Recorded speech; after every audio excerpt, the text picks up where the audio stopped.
ladies and gentlemen, oh my gosh, this is going to be an epic conversation with David Krantz. We're going to be talking about decoding our genes so that we can make better life choices, so that we can upgrade our clarity, our health, our wellness, our vibrancy, and freaking create the best life ever. I'm all about it. Stay tuned. It's going to be an epic interview. Before that, my heart is just so big for you listening, tuning in right now, hearing these words, watching this interview.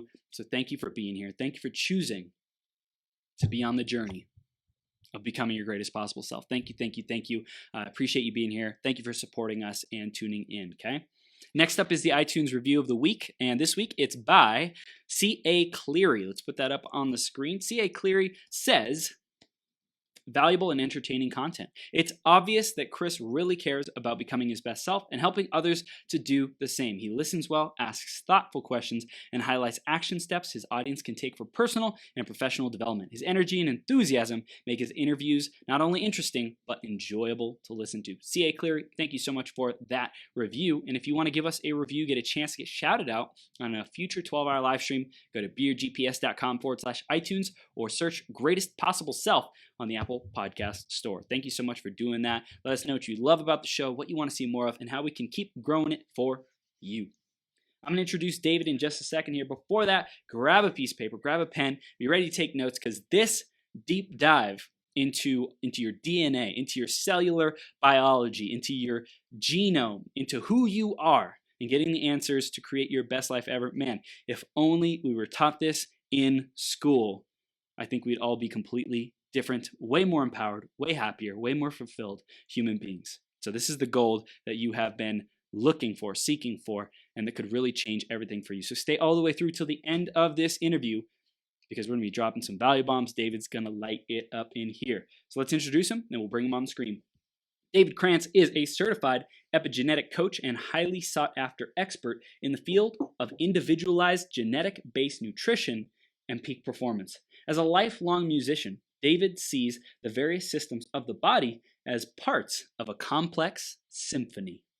And as a coach, he excels at helping clients fine-tune those parts to create resonant, harmonious health and harness their creative and personal power. An expert in pharmacogenetics of the endocannabinoid system. These are words I don't say very often. As an expert in the pharmacogenetics of endocannabinoid system. I said it right the first time. Why'd I go back? David is best known for developing a proprietary genetic test that helps people understand their unique and individual response to cannabinoids. He was nominated in 2019 as a top 100 health innovator by the International Forum for Healthcare Advancement. A biohacker by training and an artist by nature, David enjoys working with others who have a deep passion for getting the most out of life, for becoming our greatest possible selves. And we are ready to rock and roll. David, are you ready to rock the house, my good sir? I'm ready to rock the house, Chris. It is a pleasure to be here with you, my friend. Thank you, man. Thank you for being here. We're going to dive right into the theme of today, which is the power of progression, man. And I want to hear from your perspective of being an epigenetic coach and just in life. What does that mean for you, man? The power of progression. Well, in my life, that's really looked like figuring out who I want to be at different stages of my life, and not necessarily being bound to the same person that I was a year ago or 5 years ago, and really learning how to shed those layers. And for me, like how my own biology and the way that my body works and brain works, and both of those things together over time have really allowed me to progress and change. And that's what I'd really love to talk to you today about, is how you can really leverage and harness some of the biological potential that you might not be necessarily tapped into, to reinforce and really boost the possibility for that type of internal emotional change and ability to really live up to what your potential is. David, I love it. I hear evolution as such a powerful philosophy of you. It's like who I was yesterday, who I was 5 minutes ago, 5 seconds ago is not the same person I have to be in the next 5 seconds or in the next 5 minutes, 5 years, whatever it might be. And so that evolutionary journey, if we simply are open to the information, if we're curious about what's going on in our body and our physiology, of our psychology, and we start making those fine-tuned tweaks, everything can be different in the course of however long. So I love it, man. I love that progression mindset that you have. And I mentioned it in your intro, but in your own words, why don't you share with our audience how you're serving your clients today and what you stand for, man? Yeah, absolutely. So I'm an epigenetic coach, meaning I work with clients to help them first understand their genes and B, really shift and change genetic expression for the most positive, beneficial thing we can get going on. So, I work with people on um, individual nutrition, personalized strategies for wellness and longevity, and kind of work with a range of people. I work with a lot of people that are really interested in optimization. They're kind of starting at a really solid place, but are just looking for that edge. Looking for that next level. But I also work with people that are working on a specific condition that they might not have had success with traditional or even other alternative means. And so we go really deep and look at root causes of things and really get to the bottom of how all the systems in the body are working together. Yeah. So any symptom that's on the external, so to speak, it's most likely there's some kind of root, there's some kind of thing that we are not aware, some trigger, some mechanism that's happening because of our environment, the food that we're eating, whatever our habitual things are that have conditioned that symptom to react and respond and surface. And we can go in there and like a surgeon, so to speak, or a operator, technician, go to work on those different genes and make sure, hey, if this gene is firing and we don't want it to fire, we can go in and look and experiment and play around with that. And with your experience, like a lot of common genes that are firing and how to rewire that and reprogram that so it doesn't create those negative symptoms anymore. Yeah, exactly. And I think that really looking at it from that perspective of, there's all of these interrelated genes that are working together. And, what I really try and get away from, and it's kind of a little bit of a paradox, I actually try and, really get away from the reductionist model of just focusing on this one little corner of the body. And it's what you see in terms of most Western medicine, where we're looking at just the symptoms and we're trying to just get rid of the symptoms, but it's not really looking at the root cause. And Western medicine is great if you got a broken bone and there's a cause that you could see and you need fixed, like great, but it's not very good at working with long-term chronic things, or just even looking at what the levels of health are beyond just kind of basic functioning. Like, you're not going to go to your doctor and say, hey, I want to perform better, right? That's just not really what doctors do. So I kind of pick up the slack and say, all right, we know that there's incredible medical advances. Let's take them and use them for our own benefit. Let's not just leave this in the realm of fixing disease. Let's use this for actually increasing our capacity to do the things we want to do in life. And really looking at, the systems approach where, one thing is going to always affect another thing, and there's no disconnection. Everything is interrelated. And so, like you said, we can shift the function of genes through all of these different means and mechanisms that are all connected, where diet, exercise, stress, meditation, environmental exposure, relationships, all of these things are shown to impact genetic expression. So if you want to approach it from a non-reductionistic model, you kind of got to take all those things into account. And so I'm really big on helping people assess the overall inputs to the human system and say, where can we tweak some things? Where can we really look at optimizing the inputs to get the outputs that you want? Yeah. And especially the symphony of our life, right? What is the symphony that we're experiencing? What is life like for us? Is it a joy? Is it a pleasure? Do we feel fulfilled, energized, alive? Is every moment magic, or is it a just like tragedy? Is life every day suffering and we're just miserable? Because it doesn't have to be that way. And so I want to go back into your journey, David, and talk about, like, for you, music and how music evolved into your current career. Because I think health and wellness, well-being, genetic expression from music, how the heck does that happen? Someone might think. So tell us about the journey, man. Yeah, absolutely. So, I started my life out as a musician, kind of had instruments in my hand since I was 5 years old. And when I was in my when I went to college, I discovered producing electronic music and got Yes. super into it, just became obsessed with it.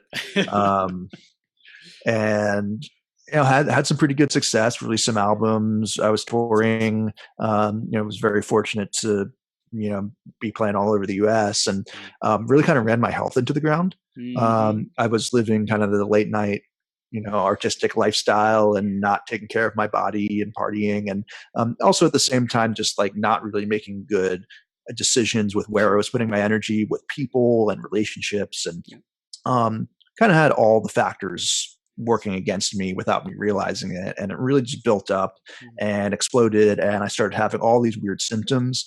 I've started passing out randomly. Like I was having nervous system dysfunction that would cause me to just go into flight or fight, just for no real reason. I was having really bad stomach issues, and just had some like injuries that wouldn't heal too. And it was really weird, where it's like, why am I'm young, I should be rejuvenating my body easily. Yeah. And it wasn't happening. And so I started going to doctors, and went to like a cardiologist with the passing out thing, and he looked at my heart and was like, yeah, you're fine, you're and I was like, what? No. Okay, like no. And I saw different people, and the general impression was, yeah, you're a healthy young guy, like this shouldn't be happening to you. But there's nothing we can really do because we're not going to take the time to look into what's really going on because you're not a high risk patient, And so I was just kind of like told, go figure it out. Right. It's and like they're not on your team. They're not like with you to make sure that you find that solution, which, I really, for you, I feel like you're on someone's team today, especially to help them like, hey, what is not working? Looking at the whole system approach and like, let's get your system back in order. So I think that's, coming from that pain, it's gotta say like something was missing there in the traditional Western medicine approach. Something was missing. And so you kept going on your quest. Keep telling us, man. Yeah. And that's exactly right. And I think having those experiences really was important for me to know what kind of services I want to provide for people, which is like being a team member and being a partner in exploring health.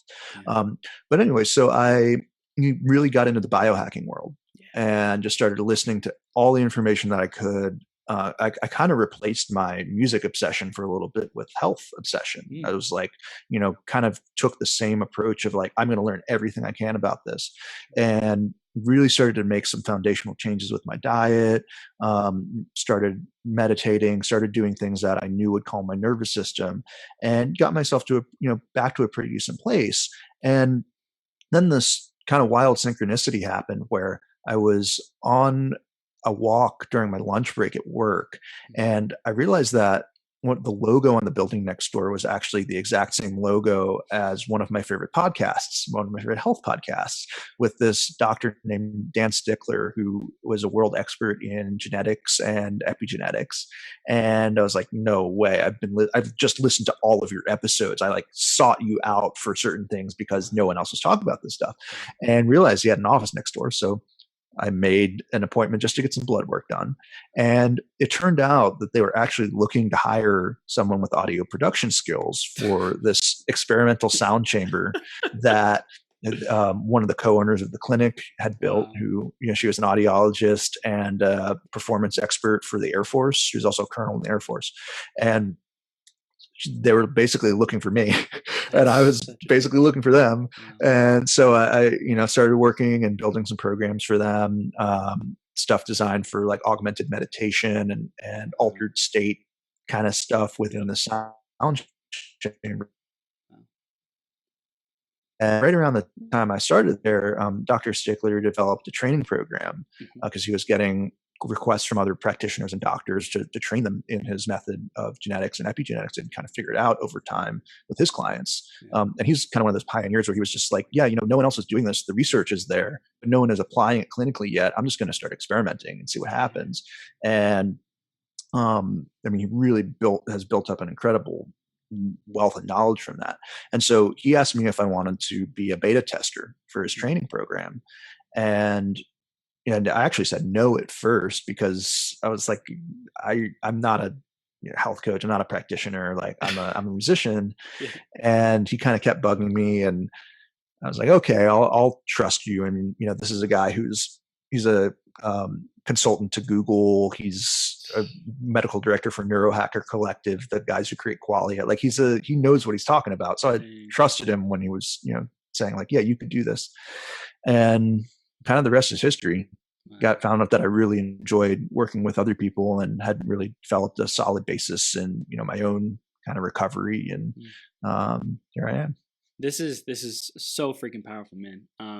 I notice people who are around really powerful mentors like yours was, and he sees the greatness in you, he encourages you, he believes in you, and he's like, you can do this. I feel like someone who's already achieved success, and we believe it, we see it, we know it's possible, and then that person also affirms us and speaks life into us. I think that's one of the greatest things that we can experience, man. So I feel like you're doing that as well with people who have systematic symptoms that are going on, and you're like, hey, I know what it's like to be there, to suffer, to have all these ailments and things not working the way that we want them to, that they should. And I know that there's light at the end of the tunnel, that you can get through this. You can live in a better way. And I think the power of like coaches, consultants, experts being able to share their journey like you did, and like your mentor helped and encouraged you. I think that's so powerful, man. Yeah, I think it's a huge part of the process. And I think it's something that's really missing in the relationship most people have with their healthcare practitioners, because, there's not that real personal relationship. And, I see less people intentionally so I can build that relationship. And I really like to work with people that, I resonate with, and like we have a good connection so that we can build that platform of trust, and that platform of really, encouragement. Like you said, just knowing that someone is capable of reaching their goals, and telling them that's such a huge motivator, and really lights people up, I think. And it's such an important part of the process, the whole mindset piece. Yeah, man. Wow. This is great. So when someone says, hey, my life, my health, my well-being, it's not working, my performance, mental clarity isn't working the way that I want it to, and they come to you, like, what's the first step? Like, what is their process to getting to where they want to go? Yeah, absolutely. So it really depends on the person. Most people, I'm going to start with a genetic test. I've found that really being able to look at the way people are wired at the genetic level kind of gives me the foundational elements to say, here's some changes that we can start with. And so, I use Dr. Stickler's company. I'm affiliated with them still, up here on. Sure. I use their test kit and some of their processing, and I found it to just be extremely effective at narrowing things down. Like we can just say, like, yeah, it's probably this, it's probably not that, and you can do it for a lot less than running tons and tons of blood test panels, which can get really, really expensive really fast. What's the difference between genetics test and blood panels that other people might get elsewhere? Yeah. So I like using both in certain cases. I'm not talking, down on blood tests at all, but I look at them kind of as the what and the why, where blood tests are going to give you the what. It's going to say what is happening in your body at this exact moment, but genetics are going to give you more of the why. Why is that particular marker high or low? And for some things, you don't necessarily need to look at the what if you have the why. You just kind of can say, all right, we know your tendencies, and you're more likely to go in this direction, so let's just pull you in this direction. But sometimes it's nice to pair them together and really get kind of the multiple data points. And I think that's also one of my core tenets or beliefs, is that the more data you have, the more decision you can make about what to do. And really looking at it from a data-driven perspective, like we're living in a world right now where anything that we do has a data component out, to it. Whether you're online, if you're a marketer, you know exactly what I'm talking about. If you're in any type of business, you're any type of entrepreneur, you need to have the numbers to make decisions with. How are you going to know what to do if you don't have the numbers? So I take that similar approach to health to say, like, well, let's not just look at the numbers, but let's really understand why that they're showing up that way. And so, depending on the client, I might recommend we, start with a genetic test and then, add some blood testing in, depending on what shows up. Like sometimes genetics will say, will point to things where we do want to look at some blood markers. And some people, I'd say probably about 60% of my clients were just doing genetics, and they're getting really good benefit from that. It's people that have a little bit more complex stuff, I'll add blood markers into. Wow. And with genes, I want to catch people up on that conversation, and even myself, with understanding our genes. What do we need to be looking for in our genes? Like how do we read our genes? How do we understand what's in there? And I'm sure you have so much experience, but what do we as individuals, what should we know about our genes? Yeah. So I'll kind of back up and just kind of give you the 20,000-foot view here. Yeah. When we discovered DNA back in the 50s, we did not understand that it had this other layer to it called epigenetics. And that's really been this revolution in the past 20 or 30 years. And so for a really long time, we had this idea that your genes create your destiny, right? All of any type of disease state or anything in between is kind of caused by your DNA. Mm-hmm. And then what we've discovered recently is that that's only partially true. And there's actually way more flexibility and way more importance to what you do with your life, what the environmental interaction is. And so that's epigenetics. And so what looking at your DNA can give you is an understanding of how you're going to epigenetically respond to different things in the environment, to different foods, to different practices. And what you might want to be looking for, as like if you did your genes, you would want to look at some of the really high impact ones that have been well studied, and we know that they create certain effects, they create certain predispositions, they might create higher nutrient requirements. There's certain ones that create certain B vitamin requirements for certain people, and the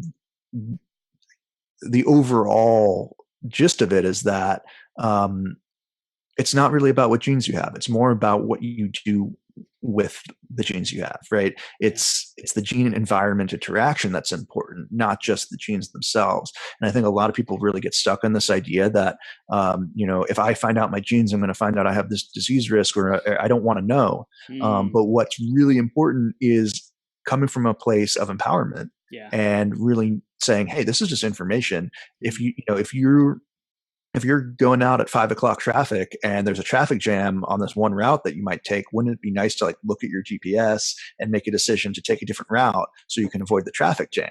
Like, it's just kind of common sense. And if you really take away some of the emotion out of the way people think about this stuff, it's the same idea.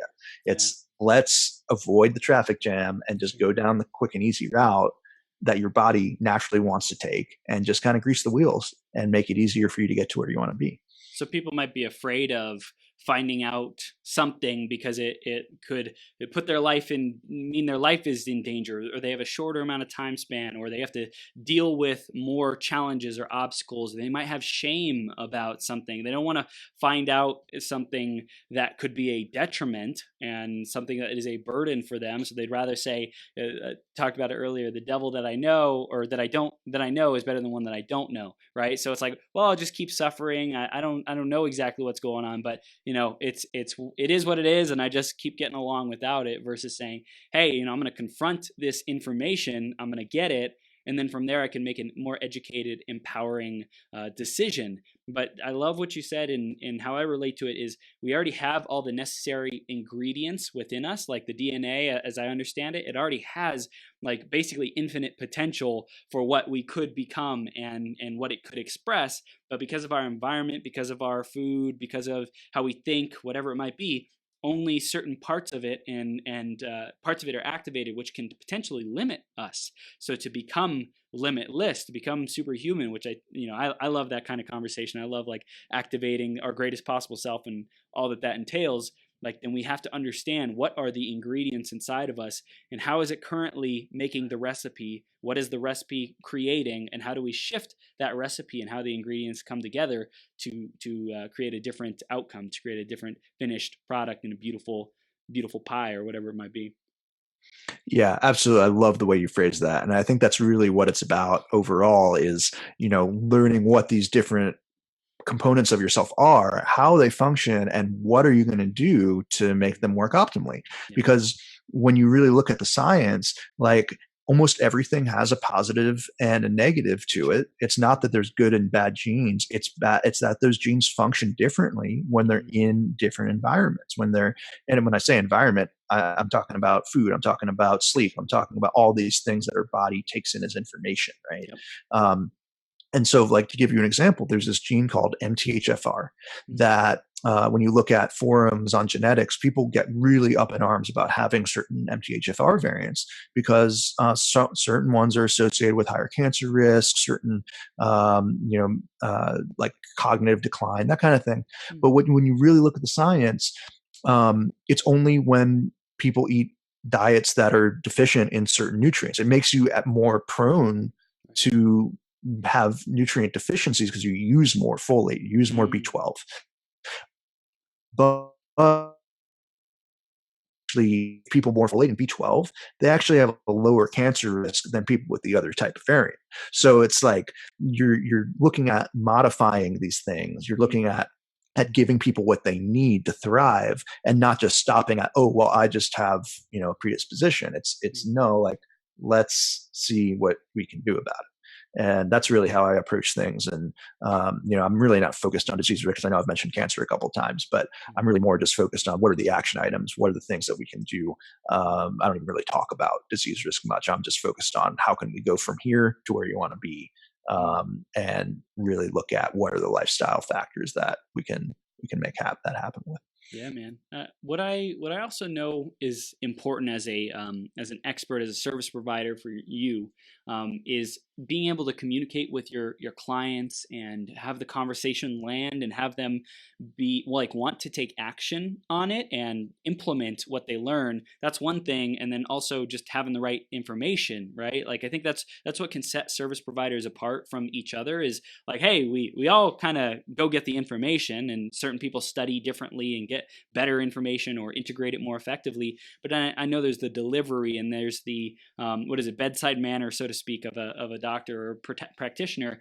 Now, I'm curious for you, like, what's important to make sure that your clients go use this information, because they might be equipped with it. Now, how do they actually go change their food environment, their thought environment, their sleep environment? What really is important for you, man? Yeah, absolutely. That's such a good point. And I think that in general, knowing that the information you're getting, it's personalized to you, makes it easier to implement because it takes away some of the guesswork. Yeah. But at the same time, delivering it in a way for me that really meets people where they're at. And, I recognize that, like, some people aren't interested in every little detail, right? Some people just want to know, give me the basics. I'm going to make a few changes at first, and then maybe we'll go back and kind of do the really deep, nerdy biohacking stuff. And it really just depends, and I think getting a feel for that is important. And, understanding what someone's goals are, and delivering the information in a way that's congruent with that. And, like if you're like someone like you who is on top of their game and working and doing shows like this day in and day out, needing to stay sharp. And, I'd imagine you're already probably doing, sticking to a pretty clean diet and doing some just general regular maintenance, exercise, everything like that. We might work on what are the little tweaks and refinements that, can give you a little bit of cognitive edge. And we might be looking more at, specific supplements and, kind of really tweaking and going to the next level. Whereas someone who's just trying to make it through the day and have enough energy to get by, like, I'm looking at things from a much different perspective. It's like, let's just, start with the basics. And, I'll probably weave in a few more advanced jujitsu kind of things, in there that might not be so obvious, but some, it's really about just kind of understanding who I'm sitting across from and who I'm talking to, and making sure that I know what their level of commitment is, know what their level of understanding of information, because, health is a complex thing. Nutrition is a complex thing. I'm going to not waste my time explaining, advanced level concepts to someone who needs to understand, what a carb and protein and fat is. And, it kind of just really matters what, who the person is and how I can help them. That's what it comes down to. It's the if you're willing to crawl, I'll crawl with you. If you're willing to walk, I'll walk with you. If you're willing to run, I'm right there with you, sprinting with you. Like we're going all in. I think that's a great approach to take. And I know meditation was something you talked about a little bit. Like how does meditation affect our gene expression? Like why would genes turn off or turn on because of sitting in silence or guided meditation or whatever else style of meditation someone might activate? Yeah, absolutely. So that's one of the $1 million questions right now. And there's a lot of different reasons. And I think it's one of those things that, again, has multifaceted angles to why that happens. But they've done epigenetic studies and look at gene expression in meditators, and what they found is experienced meditators have about 2,000 or 3,000 different genes that have been shifted in their expression versus non-meditators. No. Then even people that just meditated for, I think it was 8 weeks they were looking at. Regular meditation for 8 weeks shifts a good percentage of those ones too. And we're talking about turning on genes that decrease inflammation, turning off genes that promote inflammation, better immune response, and things that you just generally want to have from a longevity perspective. And there's a few angles. One is something called the vagus nerve. And the vagus nerve is this nerve that goes from the brain and gets connected to all the organs in our body. And it not only sends information from the brain to the organs, but actually sends information from the organs up into the brain. And so the idea of having like a gut feeling or gut instinct actually has a biological basis to it. They really think that is kind of a central feature there. But what it does is it's related to sense of safety, sense of whether you should be in a stressed out state or calm. It has to do with the social engagement system, like the ability for us to connect and have facial expressions where I'm a non-threatening person, and like the vagus nerve is centrally related to that. And so when you do deep breathing, any type of deep breathing exercise, you're activating the vagus nerve in a way that promotes that relaxation response. And so, most forms of meditation have a breathing component to it. It's kind of a central piece of most of them. And so just on a physiological level, you're activating this nerve response that takes away, a stressful impulse for the body to be on alert and guarded. And I think that in of itself creates the opportunity for genes to change expression.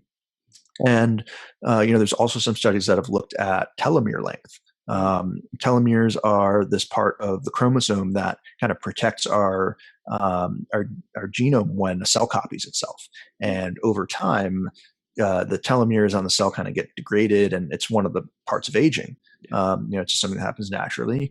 But what they found is meditators tend to have longer chromosomes, and actually even further, specific types of meditation produce better results in chromosomes. So, mindfulness meditation is pretty good, but they've actually found that loving kindness meditation, where you're actively engaging with the sense of, gratitude, loving kindness, appreciation, generating a sense of heartfelt love, actually increases telomere length more than any other type of meditation. Dang. So there's something about the actual emotional resonance that's happening. And, in terms of the mechanism, I mean, epigenetics is kind of this interface to some degree between the mind and the body, between our thoughts and our emotions and the way things show up. And so when you're doing something like meditation, you're actively changing genetic expression. And, I think there's going to be a lot of interesting things that come out of understanding this more deeply. But at the very least, I think it's a central piece of anyone's wellness practice. And, just to kind of give you another angle on this that I think really speaks to the emotional aspect of how we live our lives and how we relate to ourselves and our, other people around us and our purpose, is there is a study done at UCLA in 2015 that looked at people's happiness and where they derived their happiness from. They broke people down into two groups. One what they classified as hedonic, and the other one is eudaimonic, meaning the hedonic group, hedonism, they're predominantly getting happiness from like pleasure-based activities, going out and partying, drinking with friends, whatever, and the other group, the eudaimonic group, was more related to being happy from pursuing their life's purpose or feeling like their life had meaning. And they analyzed the epigenome of these two groups. And sure enough, they found that the eudaimonic group, the passion and purpose group, actually had a more positive immune profile, more positive expression and inflammation related genes. And,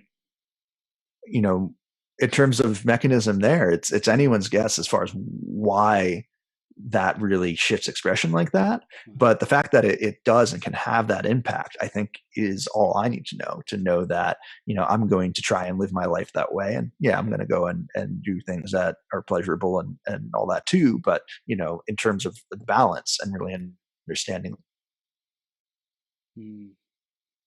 where energy, it has to matter.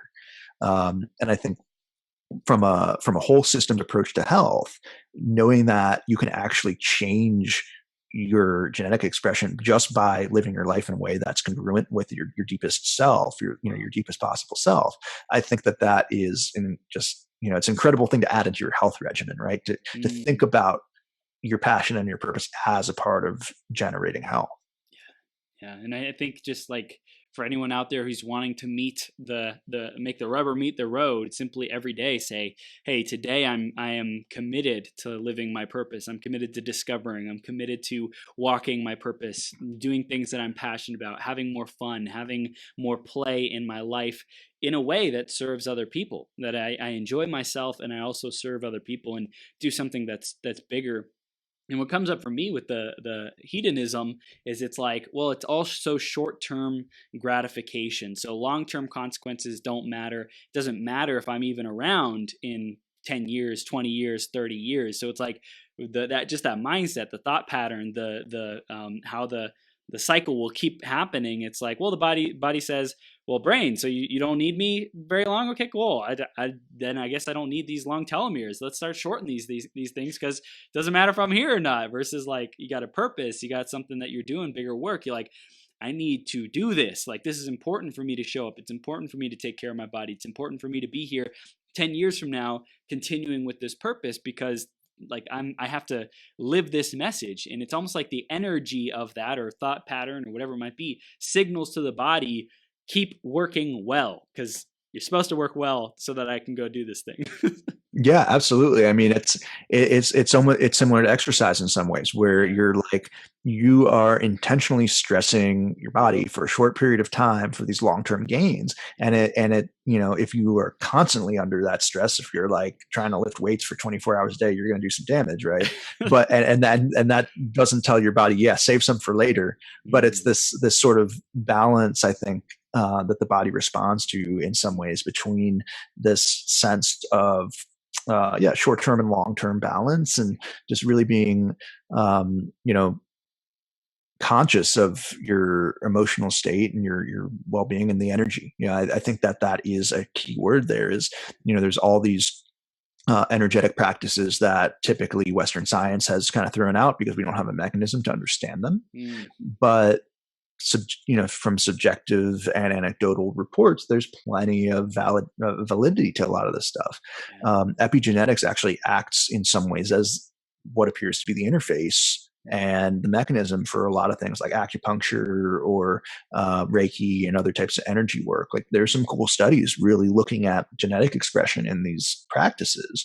And, it really, again, kind of shows you like, the energy that you're putting off, the way you're interacting with people, the way you are carrying yourself and talking to yourself, really makes a big difference beyond just, I don't want to say just, but beyond just the way you're feeling in the moment. It actually is this constant feedback loop that your body is kind of generating. and your thoughts are sort of this monitor that you can check in on. Your emotions are a monitor that you can check in on, and there's an interrelationship between the genetic expression in your body and how all that fits together. Wow. I love, we were talking about performance. I think we have a lot of creative people out there, and I know creativity and dopamine and chemistry and our genetics in our body all play together. Tell us what we need to know about that, David. Oh yeah. So in terms of the dopamine system, there's some pretty cool genetics you can look at and really understand the way that you're wired around dopamine and creativity. So I was just talking to a client about this right before this call. There's this gene called COMT, and it's a really well studied one. And one of the main things it does is it creates this enzyme that breaks down dopamine in the brain. Mm-hmm. And so if you have high amounts of COMT, you tend to have lower amounts of dopamine. And if you have low amounts of COMT, you tend to have higher amounts of dopamine. And this is just looking kind of in a general sense. But there's some pretty strong personality traits that are associated with both of those things, where the low dopamine, high COMT variants, they're called the warrior variants. The other ones are called the warrior variants tend to have a lot of stress resiliency, tend to be more flexible in their thinking, but they also tend to be more prone to like addictive behavior and things that can really be related to like pleasure-seeking dopamine reward response because they have low dopamine. And they also tend to be more prone to like, ADD type thought forms where you're jumping around from thing to thing. On the other side, the high dopamine folks with the COMT, the low COMT variant, they tend to be able to concentrate for longer, sit there and have like one train of thought and be very rigid in their thinking. But that can also be a detriment, right? Where there's less flexibility, less cognitive flexibility usually, and a higher tendency towards stress, because it also breaks down norepinephrine, which is one of the main stress neurotransmitters. So you can have higher amounts of dopamine, higher amounts of norepinephrine. And this is one thing that I see different types of creativity manifest. It's really wild to like see how people express themselves creatively and how this set of genes can impact this kind of thing. Because I'll see the very flexible people be more like what you think of as artists and express their creativity in that way. And then I see the higher dopamine type people be more like the engineer type, the more like, I'm going to sit and think through this one problem and focus on this one thing. And, it's not to say that's a total black or white kind of thing. But it's kind of interesting to look at and play around with. And then there's ways that you can experiment with increasing dopamine levels or influencing the COMT gene. And some people find it very useful, especially for low dopamine folks that have a higher addiction propensity, to use some things that can create more dopamine in the brain, dopamine precursors. And there's all kinds of ways you can modify and influence that system. And so it's like, I don't want to be reductionistic and say like, yeah, it all comes down to that, because it definitely doesn't. There's so much more. But it's an interesting correlation from my perspective to like be looking at people's genes and like seeing how people manifest themselves creatively. Wow. And you were talking about cognitive flexibility. And when you said that, I thought about like neural pathways. And I think that there's also a way that our epigenetics can influence our neural pathways, our ability to create new habits, new ways of thinking. Can you dive into that just a little bit more? Yeah, absolutely. So that's a pretty strong subset of what I'm looking for with people as well, in terms of really how do you get the brain to wire new formations, new neuron pathways and everything. And there's certain brain chemicals that are responsible for that, that you can look at genetics that are related to lower and higher levels of those. And one in particular is called BDNF. That stands for brain-derived neurotrophic factor. And so you can stop me if I'm getting too geeky. Great, no, I love it. Keep going, man. Yeah, Keep cool. Deep. And there's a gene called BDNF that creates and codes for that molecule. Okay. And certain people are prone to higher or lower levels of it. Mhm. And you can see this impact things like nutritional requirements. Like people that have low BDNF tend to do worse with omega-6 fats. Mm. And so, and actually, I have this variant. And when I found this out, I like really started to play around with my nut intake and like seeds. Nuts and seeds are pretty high in omega-6s, and found out that like on days where I didn't eat nuts, I felt way less inflamed the next day. And then I could like intentionally make myself feel inflamed and puffy and like, you know, low functioning by eating too many nuts. And it was one of those things where I was like, wow, nuts are supposed to be so good, right? It's a healthy fat. Just generally thought of it as a healthy fat. But for certain people that carry the BDNF variant, there's also one called ApoA5 that has some similar effects. For certain people, like, yeah, you want to stay away from too many nuts and too many seeds. And you can, I mean, I feel like a huge difference within 24 hours. Wow. And BDNF can also influence sleep, and actually heavy metal processing too is an interesting one. It has some role in ability to detoxify heavy metals out of the body. So, you know, this is just kind of an example of how granular it can get. And the low BDNF variant, here's 4 different herbs, and here's 3 different lifestyle practices that we know will increase BDNF. And if you do those things on a regular basis, you can really pretty much offset all these potentially, you know, difficult effects of them. And I'm living proof.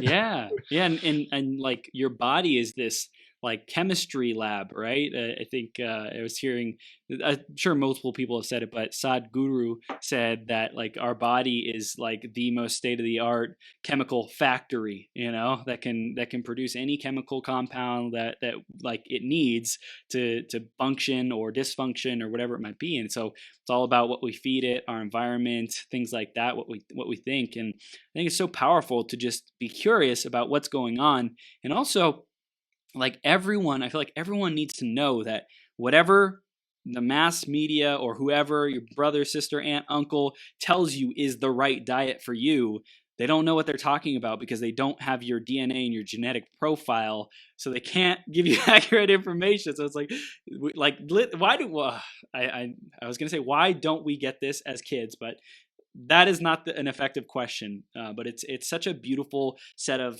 information to be able to access. How do I live my best life?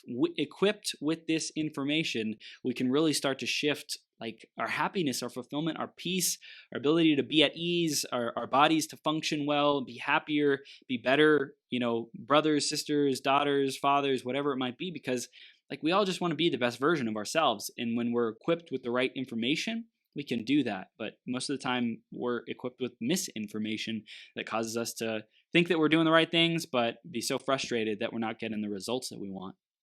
Yeah, absolutely. And that's really the core of it, is what works for someone might not work for someone else. And I think that a lot of people that push, you know, certain types of diets, certain types of nutritional styles, they're pretty well intentioned for the most part. Like most of it is because it worked really well for them. And then they're like, well, everyone has to go eat the keto taco diet or whatever it is. You know, like everyone needs to do this because it worked well for me. And you see it, you know, with keto, with vegan, with paleo, all the kind of, you know, popular styles. And people get really caught up in this idea that, you know, I saw it work so great for this person, for my neighbor, for my mom, whatever. But it's really more about what's working for you. And genetics really give you this roadmap to follow that cuts out what I call supplement aisle syndrome, where you're standing in the supplement aisle and everything is supposed to be good for you, and you're overwhelmed, and you're like, well, maybe this is all just a scam anyway. And so it really just narrows down all of these potential things that could be good for you, but it really matters on, you know, on a deeper level how you're wired. And you know, and I see it so clearly in certain people that come to me that like have tried a keto approach and have tried to put themselves in a box, a vegan approach. You know, I work with a lot of people that have done vegan, have done keto, have done paleo, and like just not really gotten the results that they were really hoping for, and not really gotten the results that they were promised on the blogs and the podcasts and everything. And it's not their fault. It's definitely not your fault if you've tried something. That just shows that you're willing to take the next step and a little bit of risk. And I think you should be rewarded and for that. That's a valuable personality trait. But if you take that sense of knowing that you could do better, knowing that you could put yourself in a place that you want, and kind of match it up with something that's a little bit more targeted and personalized, and not particularly married to a particular dietary approach, just looking at more of a meta perspective of, yeah, these are all tools. These all work for different people in different contexts. You really can get a quicker, more efficient path to where you want to be. And it's one of those things too that I find so funny, because people are always looking for quick results, right? And I'm so not focused on that. I'm so focused on how can this be sustainable in the long term, right? How can this be something that becomes just a natural style? That's not a diet. It's just how you eat or how you live your life. But it's funny because when you match yourself up with something that is really integrated as a long-term practice, the results happen so much faster, kind of just as a byproduct. It's like, it's funny to me that by not focusing on fast results, that's what you get. Wow. It's so true, to like say, hey, I'm going to do the daily discipline. I'm going to do the basics instead of trying to do all these quick fix solutions that end up sabotaging us or, putting us back 5, 10, 15 steps, whatever it might be. It's like to focus on the long-term stuff, the basics, mastering the basics. That's what really will carry us to where we want to go and get us there even faster in a more holistic, empowering way. And I love it, man. I also know, I read in your intro a little bit about cannabinoids, and I want to hear just what role that has played in your research and epigenetics and what you found out about that, man. Yeah, absolutely. So I got really interested in the genetics of cannabinoids a few years ago, and because I was learning all this stuff about nutrition and nutrigenetics and all that, and realized there is a body of research on cannabis and how certain variants affect people's response, and no one was talking about it. And so I put together some information, and I'm actually working on a training for practitioners right now that'll be out first quarter next year. In terms of really helping people understand how this works. But there are all kinds of genes that impact your metabolism of cannabinoids. So, certain people just get rocked by edibles, and you wonder, like, why did that person just take 10 milligrams and that person just took 10 milligrams and that guy's on the floor and that guy's like, writing a paper or doing whatever, whatever it is. And so, there's certain variants that just impact how long THC stays in your system, how fully it's broken down. And then there's a number of variants related directly to the cannabinoid receptors that kind of change how they're shaped a little bit and impact everything from stress response to kind of attraction to cannabis. Like, are you someone who, actually gets a good effect from it, or are you someone who gets paranoid and anxious from it?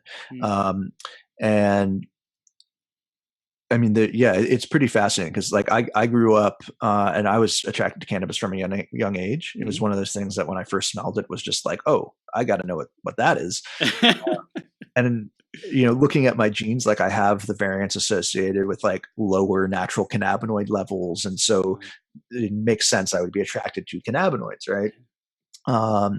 And there's variants that have been studied that are associated with like differences in cognitive performance. So like in a pretty wide range, like there's that actually the COMT variant has to do with short-term memory function after consuming THC. And what they found is the low dopamine high COMT variants have a much worse short-term memory response versus the other variants. And the low dopamine COMT variants score about 40% worse on short-term memory tests after THC. 40%. I mean, that's like a really huge difference. Whereas the other COMT variants tend to be kind of protected against that. And, it's not just that one gene. There's like 4 or 5 others they know of that also impact short-term memory. And so you stack them together and look at how, are you kind of all pointing in one direction, all pointing in another one. I actually just did a read with a guy right before this call who he like won the genetic lottery on this. He had like every single one of the protective genes. And I was like, I've never seen like this. Like you should be like able to smoke a joint and like, do complex mathematics. It's like, that's so awesome, man. It's so cool that like there's research on this stuff, on these different aspects and dimensions of life, and I just love it. I love the research you've done. I love what you shared today, man. So I want to wrap it up, David, with just like the final takeaway of what people can get when they really make their epigenetics a priority, to researching it, to learning about it, to continuing their journey with you. Tell them like what are the benefits? What can they get from it, man? Yeah, I think that really the biggest benefits that I've seen in myself and my clients are increased body composition, better weight loss, just better mood and focus and energy would be the top three. Really just more control over your life, more knowing what you're putting in your body, what you're doing is going to lead to the outcome you want. And I think that just having that sense of knowing and that sense of awareness really takes you to a place where you don't have to spend so much time just deciding, right? It takes out the decision fatigue. But I think the biggest thing is energy levels. Really having the mental clarity and the capacity to make important decisions and really think through things and have more mental clearance to do the emotional work that comes with it's life and dealing with it and really approaching things from a positive perspective. I hear so often like from clients that I work do after we get kind of the basics dialed in and some of the supplements and things that are really designed for their genes. I hear so often, okay, I'm ready for the next step. I'm ready to like really dive in and do this work that I was kind of avoiding before. I'm ready to go like look at myself in a different way and like just dive into this thing that I've been trying to do for a while. Like I've had this idea that I've been wanting to do, but I haven't had the energy to do it. And so there's all this change that happens and progression to bring it back with, understanding where you can go and just having the capacity to do it. And it's like, just clear the way, take away the obstacles. And, it's all simple stuff too. Like none of it is even that complex. It's just about doing the right things and doing things that are really matched up for your body and not someone else's. Yeah, it's like being armed, so to speak, or equipped with the right information so that we can make choices that have the greatest exponential progressive effects for a long time to come, man. So, David, this has been a blast. I want people to know, how do they connect with you? How do they take those next steps with you? What do you got coming up in 2020 that they can take action on, man? This has been a blast.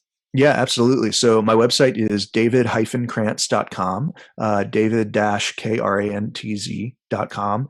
And I've got a couple free offerings for people up there. I've got a guide called the Top 10 Tips for Late Night Creatives, designed for other people like myself who like to work at night. And I just kind of got the most foundational things. It's about 20 pages, chock full of good stuff. And then I've got a couple webinar presentations up there that people can watch for free. I've got one on the genetics of cannabis, and I've got one on just the art of matching your genes with your routine. And people can watch those for free. And I also offer a free 30-minute consultation for anyone who is interested in working together. So if you can imagine yourself with more energy and more focus and waking up in the morning ready to go with more zest for life, we can talk and see if we're a good fit to work together. So yeah, that's where people can find me. I'm all about that energized life, David. I love it. I love it. I love it. Everyone who's tuning in, go to www.david-krantz.com, and that's KRANTZ.com. And David, it's been an absolute blast having you here, man. I love the work that you're doing. I'm excited to see how you grow. You're just like hitting your stride, man. I'm excited to see this purpose and this mission of yours blossom and see how many lives that you are truly able to make a difference in, man, to impact. So thank you for the work that you do, David. It's really awesome, man. Yeah, thank you for the work you do, Chris, and appreciate the ability to talk to all the people that follow your work and all the awesome things you do. So thank you. Brother. Thank you, man. We'll see you soon, okay? All right, take care.